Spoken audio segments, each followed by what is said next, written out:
Le preguntaron al maestro, maestro, ¿qué hay después de la muerte? Y él contestó, si no entendemos la vida, ¿cómo vamos a entender la muerte? Y otro le preguntó, maestro, ¿cómo podemos servir a los dioses? Y él contestó, si no sabemos servir a los seres humanos, ¿cómo vamos a servir a los dioses? Después de que leí eso, aquí en El Confucianismo de Sing Song Yao, me fui a leer Anacletas o Lun Yu. Está bien chilo este libro. Me afectó mucho. Y sobre todo luego también el Lun Yu que leí después. Generalmente es más popular el taoísmo y el budismo. Me parece que porque el taoísmo embona más con el lado místico de algunas personas y el budismo más con el lado ateo de otras. Y en cambio el confucianismo, que dice cosas así como de obedece a tus padres. No, es que en el otro mundo, ¿cuál otro mundo? Tú estás aquí en este, ponte a hacer cosas aquí en este. O sea, también, por ejemplo, me acuerdo de una cita aquí de este libro, en la página 161, que decía que Mencio, me parece era Mencio, que dijo, el otro mundo no existe, o sea, el paraíso no existe. Entonces, lo que tenemos que hacer es convertir este mundo en un paraíso. Entonces comenzó a organizar manifestaciones para derrocar el régimen feudal. Cuenta un montón de cómo fue evolucionando todo el confucianismo desde Confucio hasta la época. Una cosa curiosa es que Confucio, Buda y Lao Tzu nacieron más o menos por las mismas fechas y no se sabe con exactitud cuándo. Entonces algunos dicen, los budistas dicen que Buda fue el maestro de los otros dos. Los taoístas dicen que Lao Tzu fue el maestro de los otros dos. Y los confucianos dicen que Confucio fue el maestro de los otros dos. Entonces hay un pleito ahí desde hace muchos, pues desde hace algunos 2500 años.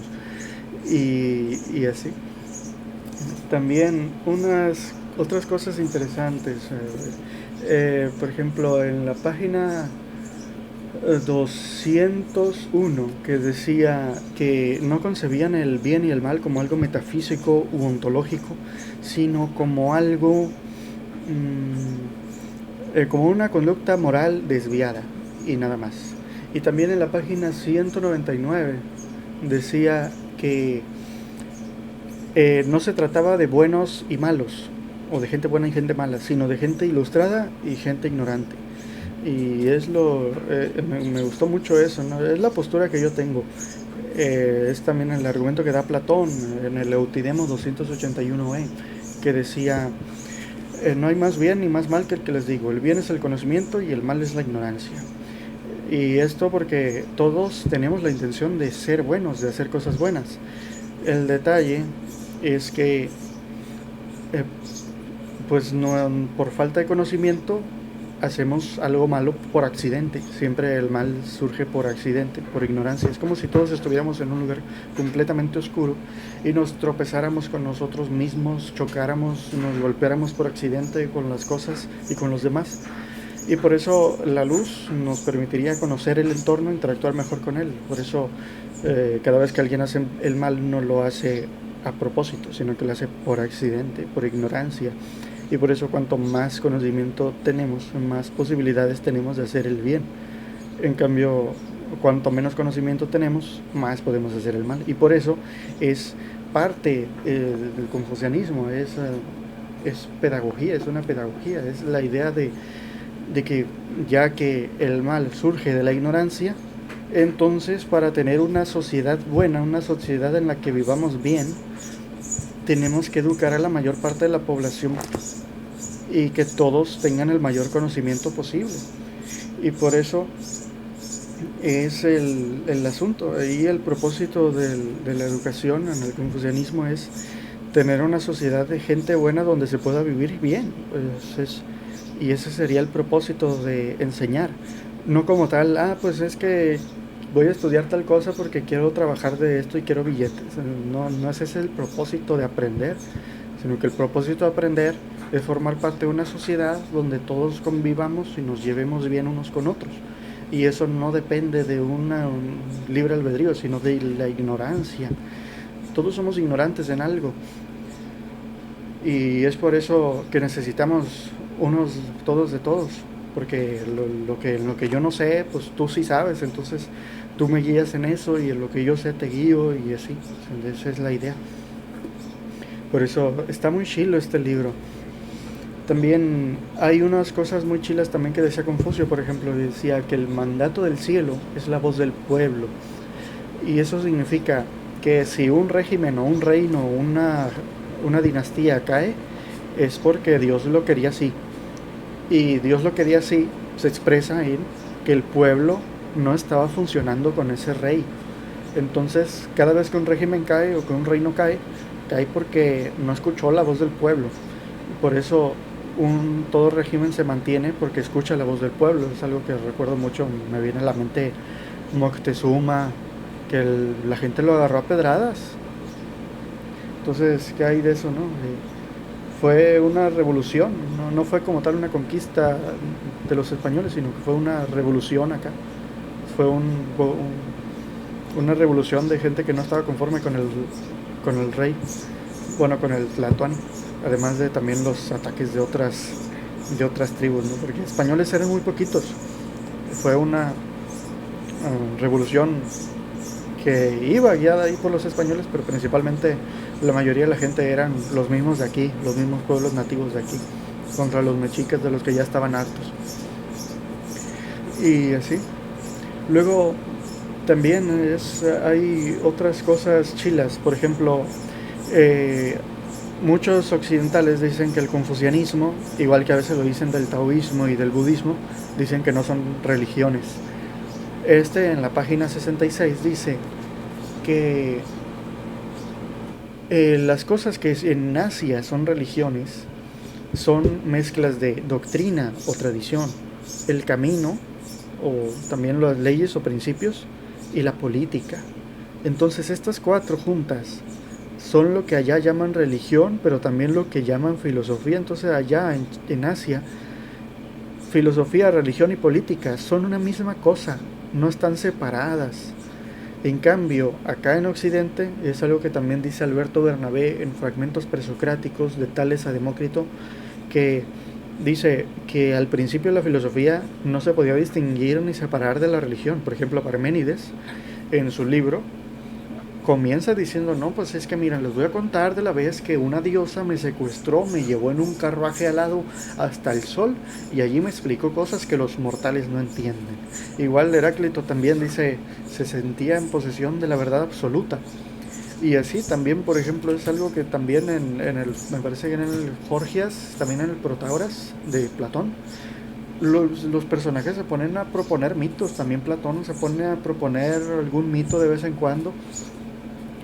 Y por eso ahí se ve pues que también hasta el neoplatonismo, que es donde más se nota que es una religión, la filosofía y la religión es algo que se separó únicamente en el lado occidental del mundo. En otras partes del mundo, filosofía, religión y política están mezcladas de manera que no se pueden separar. Y eso está chilo. También el taoísmo y el epicureísmo son más como que prácticas técnicas, o sea, hacer cosas en la vida, cambios en nuestra propia vida, y esas cosas ya no embonan con el concepto de filosofía que se usa para referirse a la filosofía moderna, sino que son más prácticas que usualmente asociamos a una religión. O sea, te metes a una religión, cambias tus hábitos, tu estilo de vida, dejas las drogas, cosas así. En cambio, igual en el taoísmo, digo, en el confucianismo, en el epicureísmo, en el epicureísmo es, deja los placeres lujosos, te vas a vivir al monte o al rancho. Así es el epicureísmo. Entonces es un cambio de estilo de vida, pues no es es que pensar tal cosa y es que el noúmeno y la cosa en sí, sino que es, mira, el epicureísmo es esto, te vas al rancho, te alejas de la gente molesta, te relajas, te dejas de pelearte con gente en internet, te alejas de los lujos caros y disfrutas la vida y no más. Y el estoicismo es, no, mira, pues te aceptas el destino, te toque lo que te toque, te levantas temprano, haces lo que tienes que hacer, no rehusas el deber, etcétera.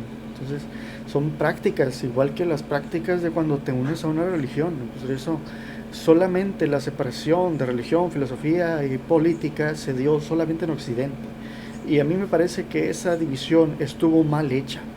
Yo creo que deberían estar mezcladas estas cosas todavía así como en Asia. Y es lo chilo, ¿no? La página 66. También en la página 70 dice algo así, también defendiendo la idea, que muchos en Occidente dicen que el confucianismo no es una religión porque no se centra en los dioses. Igual que el budismo, también el taoísmo, ¿no? Entonces, dicen, no, es que no se centran en los dioses, entonces no es una religión. Pero el autor en la página 70 dice que hay religiones que no son deístas, o sea que haya o no dioses, no es lo importante, sino que lo importante son los principios, las reglas, las doctrinas, los rituales y la política. Como Confucio decía mucho que hay que obedecer siempre a los padres, también por ejemplo en el Lun Yu, en el libro 10, versículo 1, que decía, o párrafo 1, que decía que Confucio, cuando volvía a su tierra natal, se callaba y obedecía. Le dijeron lo que dijeron, o sea, el compa era una eminencia, pero llegaba a su tierra natal, se callaba el hocico. Le decían, haz esto, lo hace. O sea, obedece a tus padres, ¿no? El compa ya es presidente, no, pero sus papás lo ven y le dicen, hey, ponte a barrer. Y se pone a barrer. Y está chilo. Llegó a cierto punto en que llegó a ser problemático, que empezaron a aparecer a veces hijos que estaban tan traumados y tan asolados por el mandato de sus padres que algunas veces hasta acabaron matándolos. Pues en todo extremo es malo, ¿no? Y es que si si todos obedecieran siempre a sus padres, seguiríamos quemando brujas.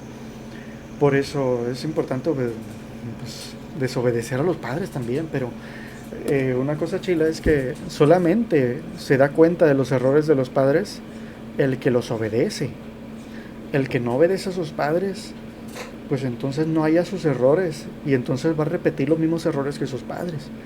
En cambio, si obedeces a tus padres, te das cuenta de los errores que tienen, te das cuenta y te dices, en esto que me dijeron, la atinaron, pero en esto se equivocaron. Entonces yo voy a poder ser mejor que ellos y no repetir los mismos errores, ¿no? Es la misma idea, porque los padres pues, siempre intentan pues, que sus hijos no cometan sus mismos errores y por eso intentan enseñarles, pues para que de propósito, ¿no? Que sean mejores que ellos y así. Por eso este libro está muy chilo, de veras, se los recomiendo. Y yo lo agarré en oferta.